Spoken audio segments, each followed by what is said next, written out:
Wait. What's up?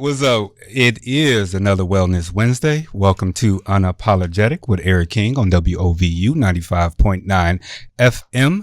This is our first YouTube live broadcast. So if anybody's listening, they can go to YouTube and find us and see us and stuff like that. So your camera is right here. Hi, camera. Camera is live, y'all. Your camera is right there. So we gonna do this. So I'm looking at our YouTube page now. So that's what we look like. Okay. So I gotta hold on. Wait. Looks good. Wait. I know we live on the air, and we're not supposed to be doing this. We're not supposed to be doing this live, but you know We're what time. letting you know how transparent we are. Right. But you also know what time you get here. So I get here at between 11:55 and 11:58. at 11:58. Right on time. So we got to make sure that, before everything happens, I'm jumping on and making sure everything is okay, just like always. So there you go. All right. He is the meat and the potatoes. I'm the potatoes. I don't know. Hi, Eric. What's up? So today I didn't send this to you. But we gonna do it anyway. No, I just want y'all to know that This is a real live experience. I am always live. I am always on the spot, just so you all know. But I'm so grateful. I just want to shout out Eric King, EKing, Talk to EKing.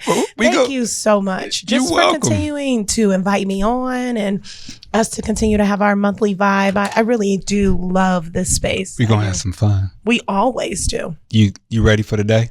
I'm ready. So we're going to talk about two subjects. Okay, got it. First subject is we're going to help these people whose kids are going back to school. Yay. Whose kids are going back to school. Including us. So that's one. And then we're going to talk about this controversy of boy moms. Have you heard it? And you're a boy mom. Yeah, I'm a part of the community. Right. And I was brought up by a boy mom, but it is a vastly different. Yes, I had a vastly different boy mom than what I'm gonna play for you later on. Yeah. Okay. All right. So we're gonna do that. I love this. What the boy mom part or what? I love the whole thing because I hope the boy moms that have back to school vibes really listen carefully and know that it's never too late to shift your parenting style. Yes. And I just wanted to lay that groundwork. Yes. It's never too late to shift. All right. So hold on. Let me make sure everything is in order because once again we're live, and so I don't know if people are commenting, but we'll see. We'll see later on. All right. Okay. So we are. Wait. Usually I ask you how was your month. You do. How was your month? I don't have any water around here. How was your month? He usually has water. I do. It's hot in here. No water. It's kind of hot, but I'm very comfortable in my denim. Yeah. Okay, my month of August.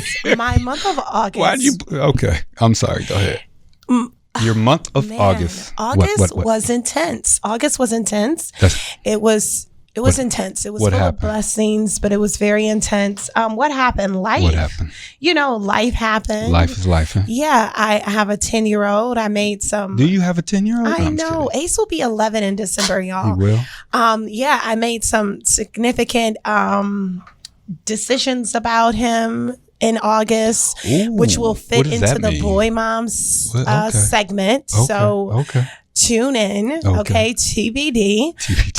Let's see. I'm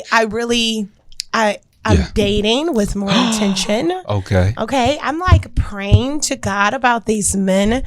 And that's intense for me. You said these men. You ain't think I heard that. You okay.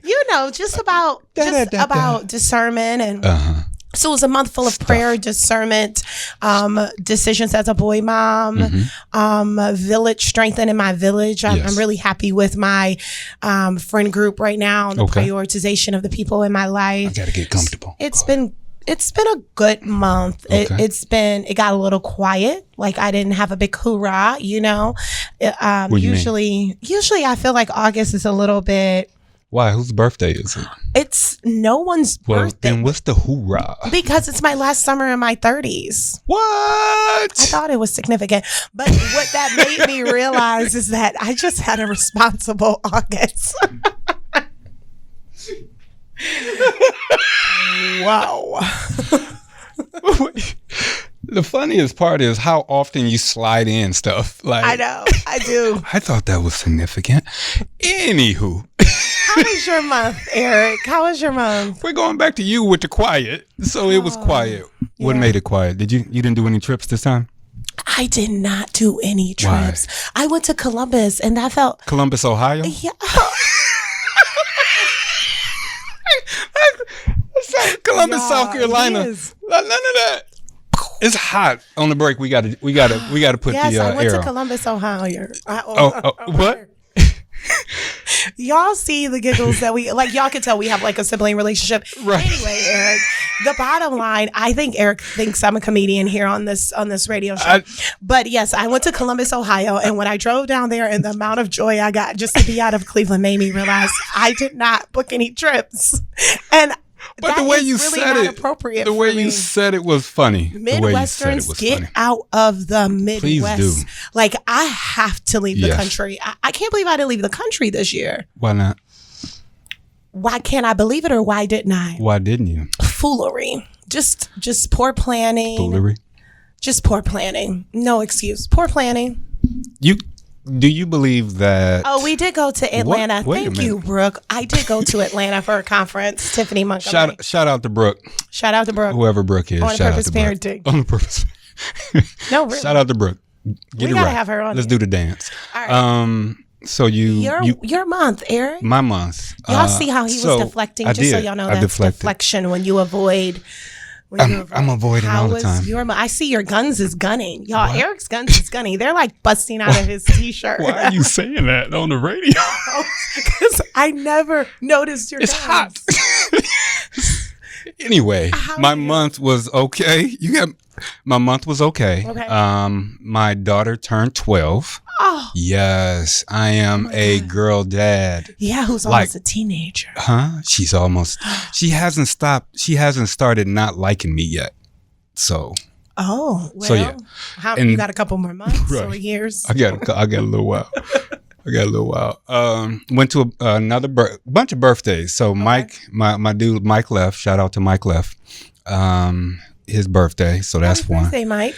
He turned like 47. I'm gonna go ahead. Well, it's men, so we throw it out there. He turned 47, and then I think Clay's his son was earlier this month. So I did a bunch of birthdays, but a lot of preparing to go back to school. I think a couple weeks ago was the first time that I was in the house by myself. Wow. Right, by myself in a long while. I mean, like years, because right. For long periods of time. Shout out to Joy King, because she's going back to the hospitals and going back to work in hospitals. So we're shouting her out because she's out? Right. She get a chance to be out the house because she was working from home. Yeah. She's working from home. So shout out to Mrs. King. Yeah. And so, the practice is doing what the practice do. So yeah, we grow, we do our things. So a lot of what I did was like business moves. Yeah. Okay. Business moves, right. Money moves. No, business move. Money comes after the business move. That's true. That is you got to do the business move, right? And then the money comes. So that's how you know when it's a business move and not a work move. Right. A work move produces a little bit of income and then leaves you exhausted physically. Yes. A business move leaves you exhausted mentally, and then the checks just flow in. They flow like in water later. Like in about 10 years. In about 10 years. Oh, Jesus. Right around. We gonna pray that that's reduced by half. All right. So that's what I did. Nothing too excited. You and I this month we usually text like back and forth. I know. Like between a month. What happened? I don't know. I did text you. I'm sorry. Well, that was like. Just so y'all know, I did text Eric and attempted to get lunch, but maybe it was still hot from last month. I wonder what the audience thought about last month's talk. Well, after last month's talk, I felt uncomfortable. Yeah, and then you ignored me. I didn't. Come on now. I can't ignore you. Ignore. There you go. Line. I can't ignore it. I can't ignore you. But no, it was kind of hot last month. Yeah. It was. I think discomfort promotes growth. No. Not when you're uncomfortable, it can promote growth if you're open to grow, or it can perpetuate stagnation if you are cemented in your ways. So did you ever seen a tree and a fence intermingled together? Yeah. Okay. So that growth isn't helpful. But the tree and that is discomfort, still growing. but that discomfort isn't. So not all discomfort is helpful. So it wasn't helpful for you? What, last month? I don't know. Yeah. I talked about it in therapy. But we didn't have lunch. Yeah, we didn't. But I talked about it in therapy. I'm glad. Because it felt like work last time. It was. No, it felt like work. No, it was work. No. It wasn't work. This is my therapy. That was work. That was not work. I mean, just for the audience to catch up, last week we talked about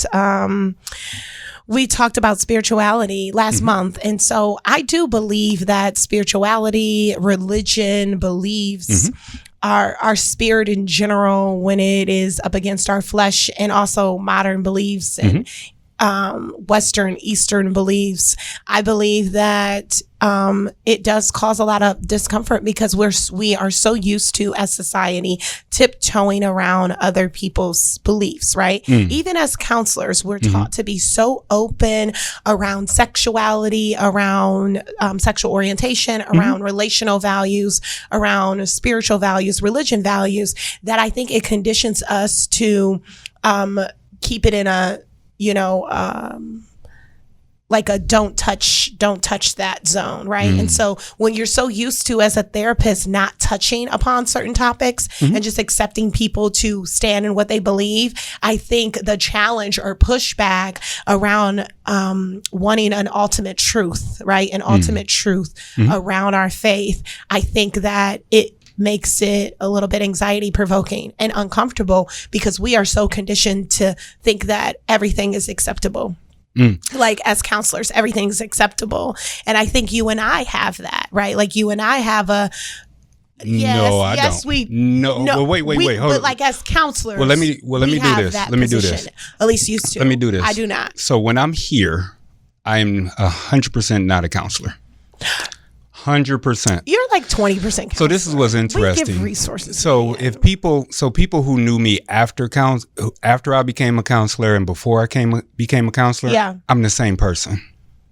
The only difference is compartmentalization for the sake of professionalism. That's the only difference. So for me personally, I've never been uncomfortable with spirituality. I've never been uncomfortable with anyone's difference. Not once. So not once. I've never been uncomfortable. The only time that I can remember becoming uncomfortable is when someone told me my religion, and they were the same religion as I am, was not valid in the way I viewed it. That's the only time I became uncomfortable, because the individual that said it was an elder. And so when I look at spirituality and religion, now mind you, I've been on this path intentionally for 25 years. Yeah. Intentionally for 25 years, which means I've had the good fortune of being exploratory with every aspect of the soul. And it's only a blessing that my gift is counseling. Yeah. And when I approach counseling, it's mind, body, and spirit, or mind, body, and soul. And so there's no such thing as a separation. So for me, I know when to turn it off and when to turn it on. For me. Turn what off exactly? Turn off the BS, the church speak. Now, mind you, I grew up in a church family. No. I grew up, shout out to Reverend Reese. So I've been a part of 4 different churches in my life. I had my family church, then I had my college church, then I had my marriage church, which is down the street. Were you in the choir? Yeah, I was actually. Because I heard it. Yeah, and then now I have my family church, which is Mount Zion of Oakwood. I did a training there. Yep. With Dr. Revan. Yeah. Which one, junior or senior? Senior. Okay. So, Yeah, we did a Mentally Mangled. Shout out to Mentally Mangled. Yep. We did a trauma-informed training with them. They had the best turnout. Amazing. We do great. I mean, Pat, I don't know where my sound effects Where are. your clap sound? Right. They're in there somewhere. But so I've been a part of church speech for 49 years, about to be 50 years. Why do you call it church speech? Because it is. Or BS? It is.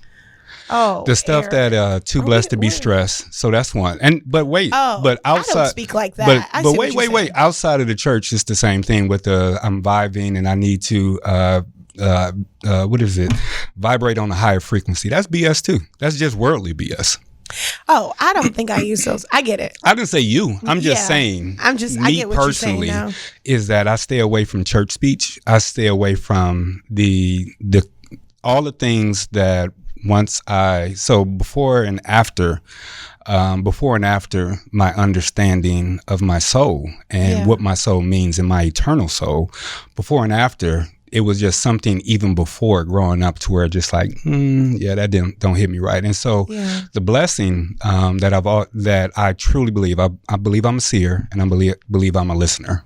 Mm-hmm. Great to be a counselor. And so I'm not necessarily an empath, but I can do that thing. The counseling thing. With that said, I think you're an empath. The beauty of it is, or you're empathetic. I'm empathetic. The beauty of it is that when I learned a long time ago to listen to me, to listen to my inner being, my inner voice, and so I talked about my conversion, right, 25 years ago, sitting on top and. Things happened and was like, okay, you need to move. And that's when I, left Akron and all that other stuff. So for me personally, I don't become uncomfortable, period. The funny part is that I can Except debate. For last month. Well, I became uncomfortable last month because it felt like work. And when I come here, I don't come here to work. I come here to laugh and have fun, not to work, because ain't nobody paying me. I ain't getting paid for this. BBC community. I ain't getting paid for this. I'm doing this for fun. So last week felt like work, and I was like, ooh, I don't like this because it felt like work and it was heavy, and I was like, I ain't signed up for this because ain't nobody paying me, and ain't nobody, and I don't pay myself, so why does this feel like work? That was it. So that's how that was that. What you got to say before we jump on break so that we can jump into these topics? I would like the audience and those commenting to encourage Eric to have an offline conversation at lunch about it. And I'll save my responses for that. But for those who are tuning in, we're going to come back, right, Eric, and talk about back to school. We got back to school. And the boy mom. So we're gonna play a quick commercial. We're going to talk about back to school first because there's a lot of people that, their kids left them for the first time. Not only that, but for college. So we're going to touch it off. Wow. So we're going to take a quick break. Okay. This is Unapologetic on WOVU 95.9 FM. Shout out to Burton Bell Carr on all the things that they're doing out here. We got the Fatherhood Initiative. We got the Cleveland Municipal School District. We got all types of stuff that we hyping. What was that first one? Wait. Oh, that was Cleveland Clinic. Cleveland Clinic. They get all the money. Yeah. They do a lot of healing. Something like that. No comment. Nothing. All right. So we're going to go back to the topic at hand, which are the actual, who we waving I was waving for you to check. Don't wave. Okay, don't wave. Sorry. Throws me off. All right. So we're going to, I guess for the most part, help them out. So when kids go back to school, so whether we're talking about college, whether we're talking about high school, middle school, or whatever, kindergarten, there's a brief period of empty nesting. And to your point, I guess periodically on once a month, I am a pseudo therapist. 20%. So yeah, I'll give you that. So we heard eye roll. Oh wow! Don't roll your eye. So I do want to help those individuals because I know how difficult it is, especially those moms and dads that actually, and grandmoms and aunties and caregivers that send their kids off to school after having them for a straight summer. Yeah. But what I want to do is put a little twist on it. We're not going to go and talk about, how sad it is and this and that. We're going to talk about how can we urge people to go take care of themselves while they are not parenting. Yeah, I love that. I love that. So let's get into that. So you send your kids to school and you're with them all. So let's just start with high school, middle school, and elementary. Okay. You send these kids to school and they've been with you all year. The very first thing that I suggest people do is, if not anything else, sleep in. So you send the kids off and you spend that first day, if you can. If you cannot, that's cool too. But you spend some time alone with yourself. Yeah. And, whether it is you walking around the house naked, whether you fixing yourself some, no, for real. Or y'all could put on a robe. So the first thing that I would always like to say is if it at all possible, when you send your kids off, pick a day, right? So you should have planned this in July. In July, pick a day that you can take off work and just spend a complete day by yourself. I always recommend taking that first day of school off. I always take Ace's first day of school off. Why? Always. Why? Because I need that transition. Do you need it because it's emotionally tearing? I wouldn't say emotionally tearing. It's a transition. Mm-hmm. It's just a transition from summer routine to fall routine, right? Okay. And so I use that first day of school to just reset. Mm-hmm. How do I want to maximize this new opportunity, right? This new opportunity for what, though? To have a sitter from 8 to 3. Is that what we call it now? A sitter? I have a lot of things to say about what do we education. What do we call it? So, but we're not going to jump into education. That. We're not going to jump into that. I'm respecting the boundaries of the show. Jump into that. I'm being quiet. Okay. I'm respecting the boundaries. Cool. I recommend that, in addition to what Eric is saying, that you take that first day off to do whatever, like to do something or to do nothing, but to allow for a transition for yourself, right? To just allow for a transition of yourself. It could be a prep day where you're thinking about what you want to achieve in your relationship with your child. It could be about what you want to achieve in your household, you know, what you want to achieve personally. Yeah. It could be a self-reflection moment. It could be a binge, whatever you want to watch moment. It could be afternoon, lunch with your friends, right? That is just centered on celebrating this transition. Yeah. You did it again. You got through another summer. You got through $5,000 worth of camp or whatever. Wait, we got AAU. Yeah, you got through it. You made it. You went through conditioning. Yeah, but no, I got you. You did it. So just take a pause. Take a pause and see what happens there. Does the idea of it didn't happen to me, so let me be real. When joy. Right. It happened. Right. When your kids went to school for that first time, did you have that sense of loss? Kindergarten. Okay. Tell me about it. Well, Ace was in Goddard, then he was in Montessori, then he went to kindergarten. I would say, it wasn't a sense of loss. I think it was a transition, him going to kindergarten, because I thought wow, he's going to create a world for himself, right? These could be friends he's going to have until his adult life, his father has friends that he met in kindergarten, right? I have friends that I met in first grade, right? Not kindergarten, but first grade, third grade. And that is the release I had with him. Wow, you're not just going to be mommy, daddy's son, cousins. You're not just going to be someone's nephew. You're going to be someone's bestie. You're going to be someone's bruh. Yeah. You're going to be someone's homie.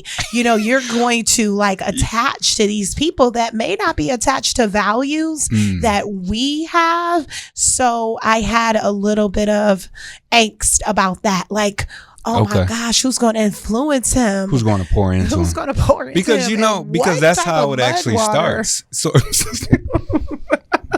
Oh my God. It was like I lost a level of protection in my flesh, and I had to surrender him again to God. Like, God, oh my God, cover my son, because I cannot run up to kindergarten because you can though. And I did. How many times did you visit? Seriously, I lived on the same street. So you would walk up? All right. We're not going to put you on the spot. With that said. Carry on. Yeah, I'm going to carry on.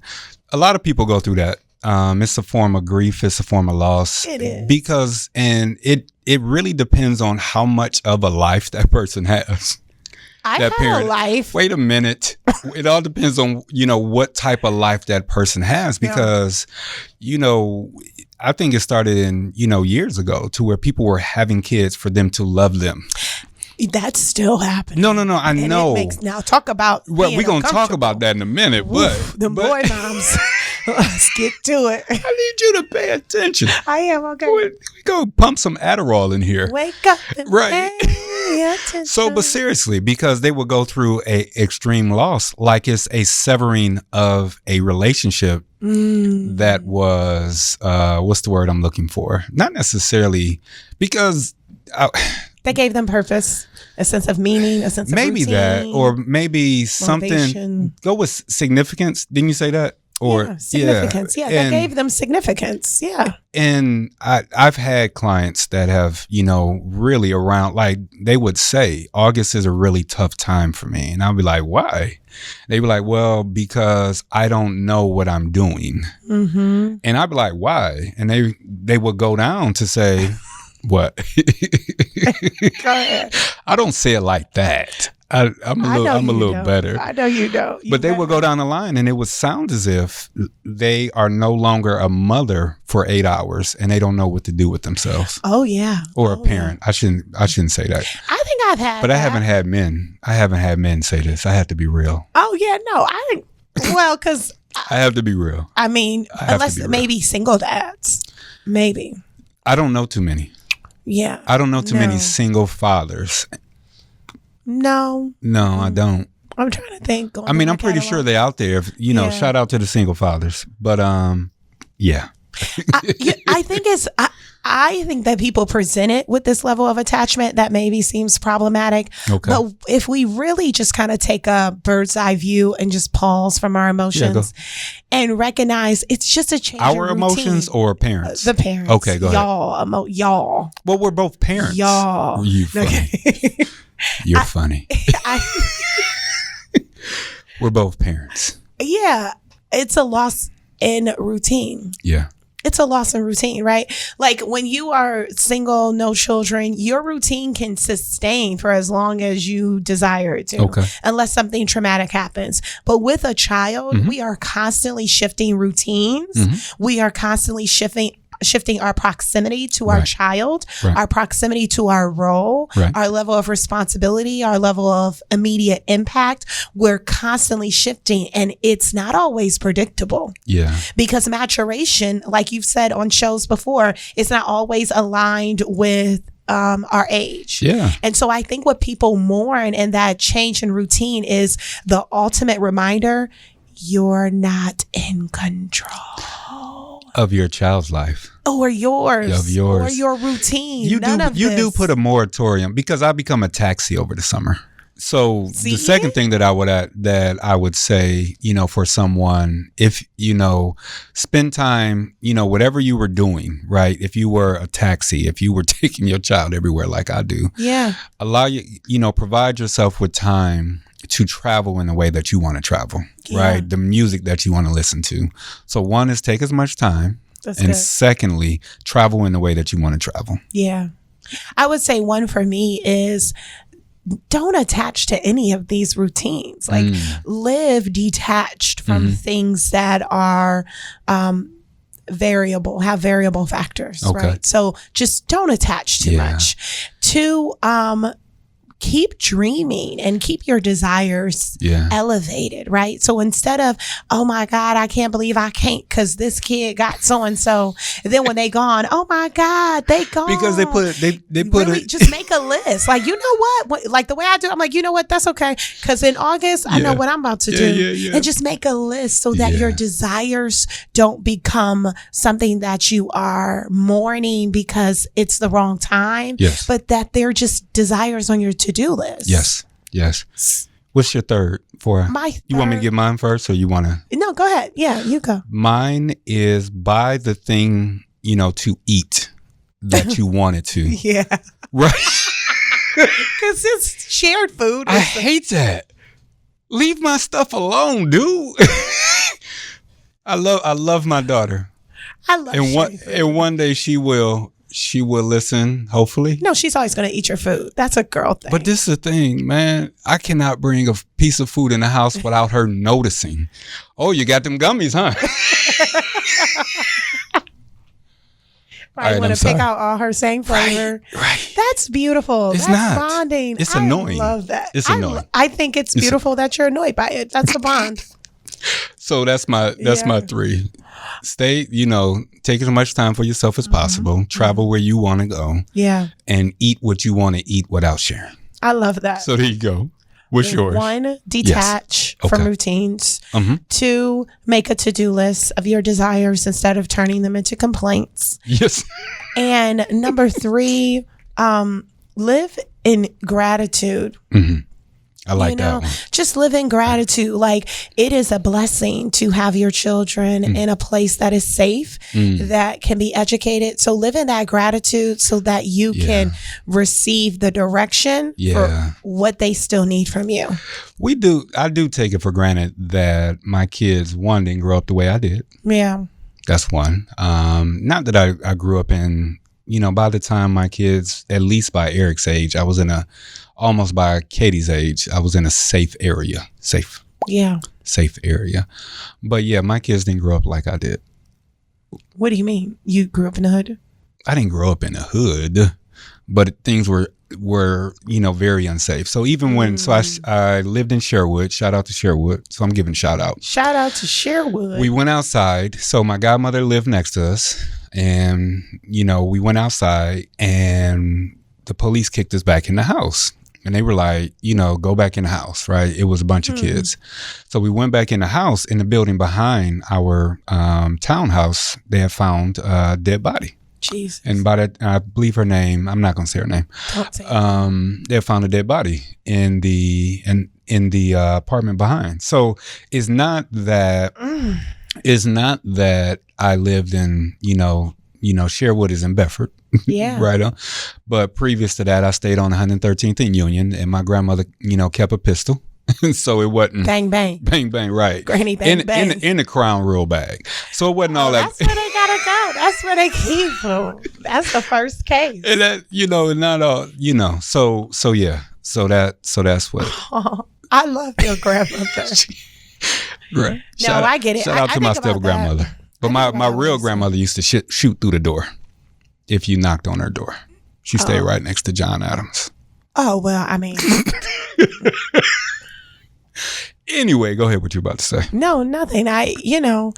Just gratitude is so important. Yeah. I think we get so caught up in the complaints and the fears that we forget that we're complaining about the perks of a blessing. Yeah. You get time. Yeah. You get time back. When do we get time back? Oh, you mean when they go back to school. Okay. You get time. Yeah. And don't use that time trying to get away from your role completely, because you still gonna have work to do when they get out of school. You got to do. Teachers are not parents. Man, they are not. Teachers do not instill values. They are not. Teachers instill curriculum. I used to work for PEP. State standards. I used to work for PEP. And you knew your collaboration with the teachers, man, was realizing serious. They ain't parents to your kids. And they were cool with that. You ready to switch gears? Yep. All right. Let's set this up. Let me get my Crown Royal back. Get you with your pistol. Shout out to your granny. So over the past couple, I guess, years, this concept of boy moms have come up. And I think, let's see, how can I say this? I think it's got a bit distorted. For sure. So the single parent life is not new. No, not at all. But I have found out, or I did see very early in life, and also in what we do in our profession, to where they set the single mom set the young lad up to be the man of the house. And so by being the man of the house, there are certain things that happen. And in doing those things, it stops them from actually being a kid. And what's weird is, and I'm going to play a clip. What's weird is, and I'm not going to play that part, but one of the individuals that was on this radio show said that, or one of the callers that call in, it sounds like emotional incest. And that's when, right. And I hadn't thought about it that way, to where you do, for real? Because I see it and it's weird. Tell me about it. You want to play the clip? Oh, you want me to tell you about it first? Yeah, tell me about it and I'll play the clip. Because it creates an inappropriate mother-son attachment that confuses the romantic attachment between that son and his woman, his future woman. Right. Right. And I think it fulfills the single mom's lack of partnership. That's it. Subconsciously for both of them. Yeah. So in the subconscious, you're not aware of how your behaviors are informing thought process. Right. Which will generate future behaviors.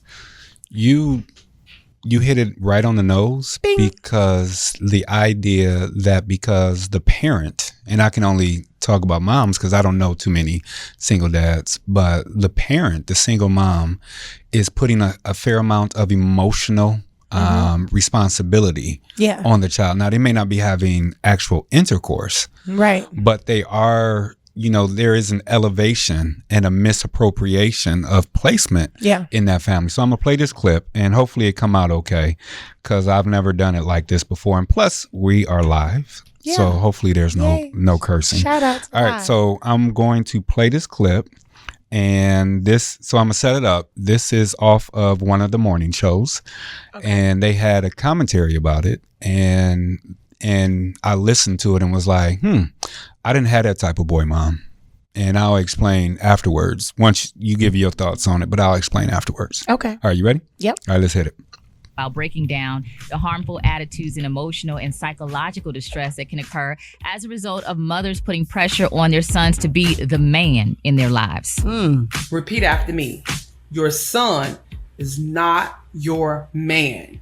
I have seen with my own two eyes how little boys are forced into manhood at a very early age. They are forced to be protectors. They are forced to go out there and be providers for their family and their mothers, okay? They are forced at a very early age to provide all of this emotional support to their mothers, right? I've seen so many women out here claiming that they got a man, or claim that they don't need no man, or claim that they married. They always so quick to let their man off the hook, but yet they want to run to their son for all of this emotional support. They really want to keep their sons right where they at for their own selfish reasons. Your son do not owe you none of that.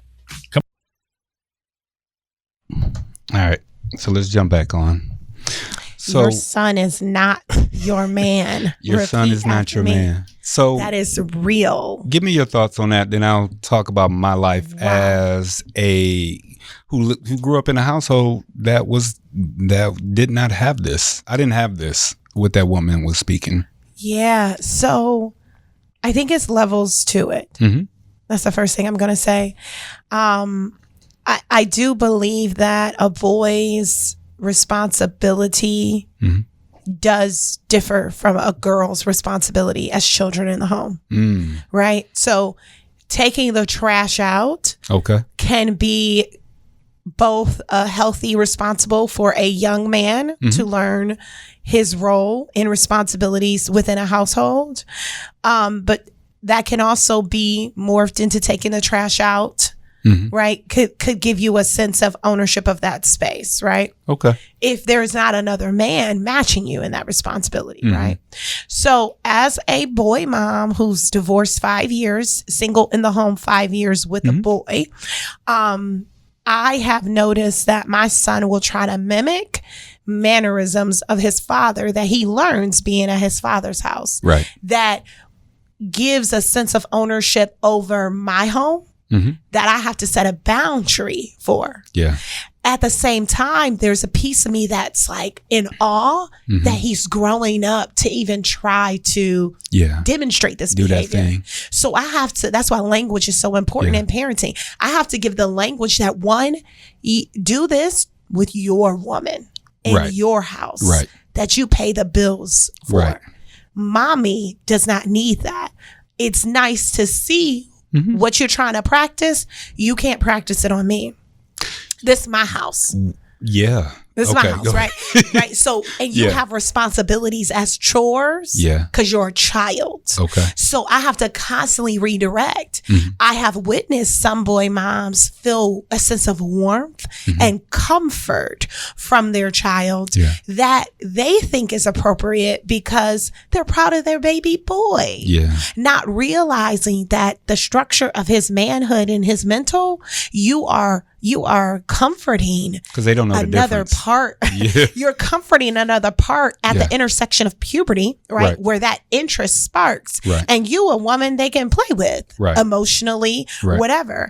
But we have to, as boy moms, recognize when our sons are practicing or demonstrating, playing out different manhood postures that they want to try out on you as a woman. And you got to take your feelings out of that. Yeah. Because this child is not equipped to love you in that way. That's not even their role. And if it feels good like that, then you're missing that love somewhere else. I was going to say that something is wrong. You missing it. You're missing it. You're missing it. There's a daddy issue in there. And it's hard to broach it though, because I will see it all the time with people that I love and I know they don't know what they're doing. And I'm like, no. Let's kick it in layers though. Let's kick it in layers. Okay. All right. So first layer is the relationship with the mom. Yes. Right. Yes. The single mom.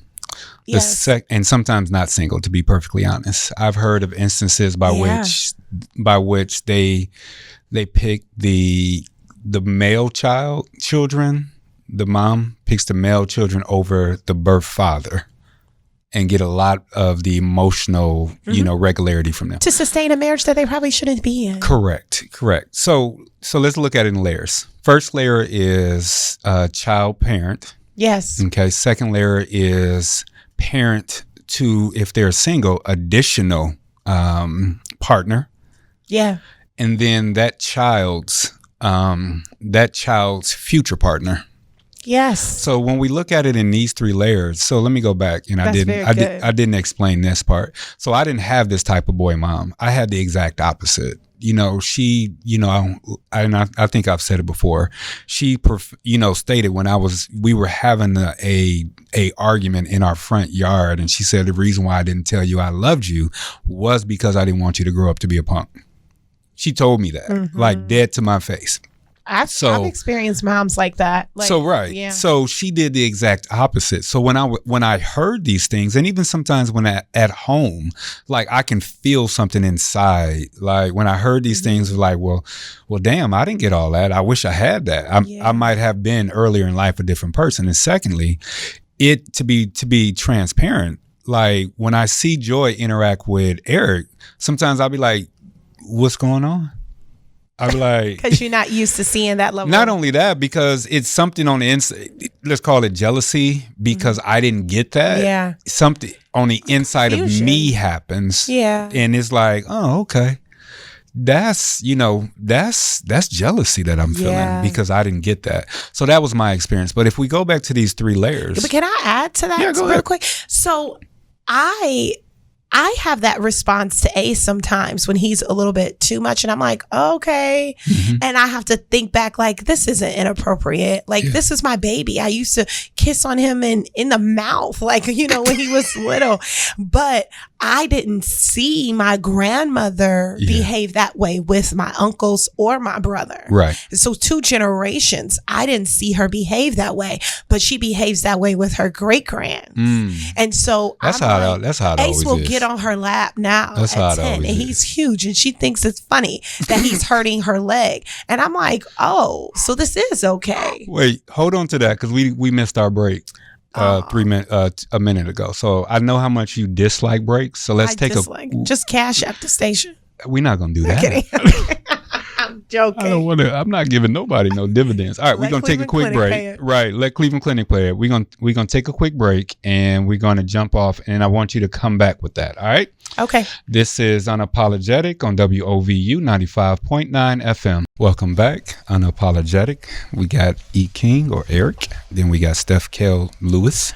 See, I added that time. I love it. All right, so go back to what you were saying. So we did the layers. Yeah, we did the layers. We got about, remind them of the layers. Well, first layer is parent-child or parent-son. Mm-hmm. Second layer is parent, and if they have additional partner or if they want to have another partner. Parent partner. And then the last one is that child and how they how they relate to their partner or future partner. So those are the 3 layers. What's your thoughts on all? Because you were saying something, and I know we had to pay bills. So if it's gone, that's cool too. It's not fully gone. I think I just want to recap it. Yep. We have to be careful with codependence. Like, I'm just going to take it up to my friends always like, give me the bird's eye view, give me the bird's eye view. Bird's eye view in the boy mom relationship is be careful about the codependence that you can fall into as a single boy mom. Talk about why though. Because the boy in his developmental stages will exercise manhood. Yes. He will exercise manhood because that is a part of his development. And you will benefit from those exercises of manhood. And you can attach to the comfort that comes with him growing up in your home and you will feel as though it's innocent because of course, healthy adults are not sleeping with their children. Correct. But emotional attachment that is inappropriate for your relationship can look just as intimate. So the boundaries is you are the adult of that house. Whoever is paying the bills is the adult of that house. Boys, men, they need a sense of ownership and sheep following them as shepherd. They have to establish their own. And if they establish their own in your residence, you become their sheep. Right. You become the thing. And they like it. So which that then compromises your relationship and your attachment to other men because guess what? You done poured into this man your son, that has the values that you believe in. Let him go instill that in his household with his women. Yeah. With his woman. That part. So traditionally, and once again, a boy mom can be an individual who is also married. Okay, so we're not just talking about single moms because this happens in coupleships as well. So that last layer, so bounce over to the last layer. I have to admit, I've never dated a guy, but you have. Can you recognize when someone is got mommy issues? Is that what we calling it though? It's all mommy issues. What do you? Okay, go ahead. Ask me the question. No. I mean, you already got the idea. So you've dated people with mommy issues, right? Yeah, right. Most. I mean, women with daddy issues. For men, that's a plus. Yes. So until they get surprised and realize. So people have thought I had daddy issues because my dad was not present, right? But I was always raised in a house with a stay-at-home male. Okay. Shout out and rest in peace to my grandfather, Mike Owens. He was my step grandfather. It matters. Who was in the home with me my whole life. Shout out Owens. I had a master's degree when he passed away. Yeah. And I still sat by his deathbed run it to me. Wait, why did they think you had daddy issues? Because I'd have a biological father present. So people think the structure of a home, a bio mom and a bio dad. Yeah. I had a bio grandmother and a step grandfather, and they were at home. Yeah. that was your family system. That was your parents' system. So I never, I knew what it was like to be loved by a male father figure and to be guided and instructed by him. So I say this to say the mommy issue, the mommy issue. So dating men who has mommy issue, which is a whole nother thing. Whole nother show. Right? Because it is 3 layers. I hate to say it. It is. You know, and that last layer is literally how you've passed that on in the generation. It's the outcome. Right. It's the outcome. What you did with that child as a child is going to affect what happens when that child grows up and goes to procreate. But go ahead. What you did with that child when they were a child and what you did in front of that child with your partner perpetuates what they're going to do in the household with their love. So dating, go ahead. Oh my God. With dating, come on. I know I'm trying. It's so much. Okay. Oh, so I've experienced men who take out their neglect, the emotional neglect from their mother onto me, expecting me to fill their cup, not realizing that their cup has a hole in the bottom. So every time I pour into it, it leaks out. Okay. So I've also experienced the detached avoidance male that did not have that affection from his mom. So it's very much more fulfilled in male to male relationships because that's where they feel comfort. It doesn't mean that they're homosexual. Sometimes I thought that though. Yeah. Because I'm like, what is wrong with you? You gay? Like, you know, like that's how I felt. But no, for real. But they feel safer because there's security with a male. There's less likely to have betrayal or abandonment. Yes. So the attachment with a woman, me, the person they're dating, is confusing. And almost because I'm so nurturing, it feels like I'm trying to get one over on them. They feel like it's a game.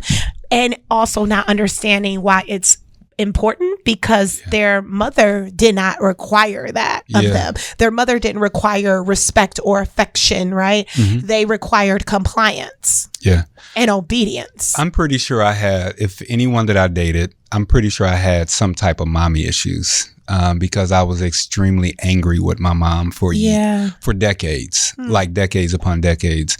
So I'm not sure. And the only time, the only people that would know is one, Mrs. King. Joy, and whoever, my son's mom, obviously she's been connected with me for 25 years. She no. Right. She would know. But for real, I'm not going to sit here and be like, that I don't have mommy issues. I'm pretty sure I do, especially the abandoned ones, right? So the abandonment. So that's so. And that can come from someone other than a mom. Right. So shout out to my therapist. So abandoned. So right. Yes. So what I went through in therapy is recognize that none of my parents selected me.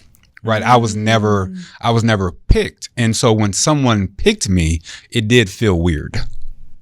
It felt weird. Like in what way? Like similar to what you were talking about with the avoidant. Well, not necessarily. So how did I react? When someone picked me, how did I react? I didn't think that I was worthy. I didn't believe that it was genuine. I think I would have to do some deep processing. That's good. That's common though. Yeah. I appreciate you sharing that and being vulnerable because I think a lot of men experience that and they do not feel like it supports their manhood to admit it. When that's how we can know how to love you and reassure you by understanding what you need, but you have to first understand it. So if the boy mom doesn't have that boundaries with her son, but also lacks in nurturing, but also lacks in constructive feedback. That part. Then you are creating a recipe for what everyone is trying to popularize as the narcissistic man. Like the narcissistic man, which is basically the result of all of this, is only narcissistic because of a whole bunch of untreated trauma. He's not. Like no one just wakes up with a personality disorder, right? But I wanted to say that for relevance so people can tie it together. Because it is all over the place. It goes back. It is. But that's how it is. That's development. When you trace it back, it's trauma, abandonment, a neglect, inappropriate boundaries, emotional confusion, emotional dysregulation, lack of language around emotions, a lack of boundaries. And that forms that person's personality. Perspective too. Don't forget about that because a lot of this has to do with the way that we're viewing each other in relationships. We're not talking about daughters yet. Eventually we will. Show. I don't have a daughter, but I am a daughter. Right, you are a daughter. It switches. We got like 3 minutes. Anyway, I know we were trying to get like a 2-hour talk. We do in an hour and two Rewind it back if y'all have to. It's good. Right. It's good for like literally take heed. Yeah. Rewind it and grab what you need. Because the idea. So we are the sum total of our experience and our existence, yes. Right? Not to mention our personality, our soul, and all the other stuff that is there, our biology, right? That's we are the sum total. If we're seeing a trend in relationships and we go back to this concept or this explosion of boy mom, A, B, and C, be honest about it. Be honest. You have an emotional support child. You don't have a child to raise. You're raising a emotional support child. Yeah. So yeah. You're raising someone to codepend on you. Yeah. And fuel you, while in turn they're going to self-destruct. Yes. So everything. Unless they get therapy. Kill your own legacy for temporary satisfaction. Unless they get therapy and are responsive to therapy, because everybody in therapy is not responsive. Yeah, that's true. All right, give some information where you're gonna be and where people can reach you, and because we got like a minute. I'm outside. No, people still saying that. Don't do that. What is wrong with you? Okay, Eric. Okay, throw out stuff. I need my lunch. Yes. Okay, so you can find me at Stephanie Lewis, Psychology Today. I have mostly female clients, so boy moms, let's get to it, okay? I am accepting new clients. You can find me on Instagram at the Perspective Liaison. And I also am doing a talk on Friday. Miss Ashley Thomas with the Black Girls Social Club. If you're a part of them, we raised her. Joy raised her. Yes, of course, Mrs. Joy King. So I am doing their self-care talk. So I'm excited about that. And so, yeah. That's it? Yeah. All right. Shout out to Ashley. And go to her restaurant. So we're done. Hooked. Delicious. Right. It's good food.